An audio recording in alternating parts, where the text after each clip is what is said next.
Haló, tu je doktor Sleep, alias doktor Spánok, odborník na dobrý spánok.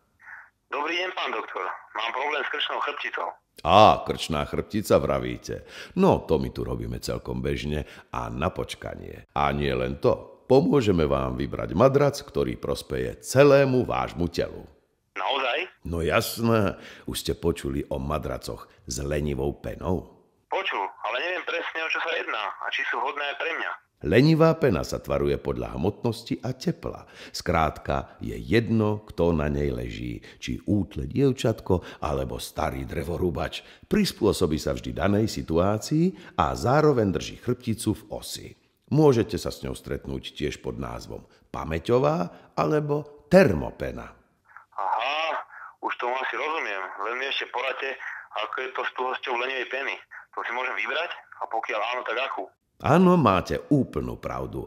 Madrace s lenivou penou robíme hneď v niekoľkých verziách tuhosti. Keď to zjednoduším, vy si len vyberiete, aký máte rád. Mäkší, stredne tuhý alebo tuhý. Tak to je geniálne. A navyše, my používame náš vynález.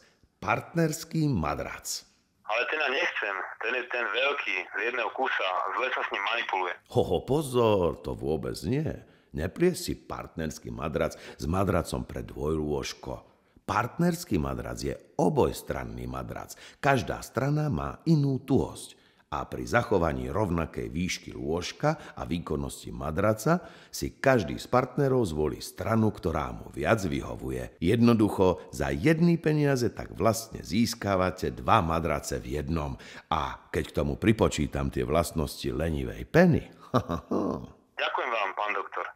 Len mi ešte poradte, aký madrac s lenivou penou presne zvoliť a kde si ho vyskúšať.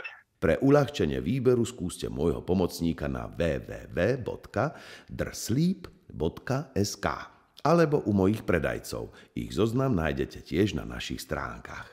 Prajem vám veľa šťastia, hlboký spánok a pekné sny.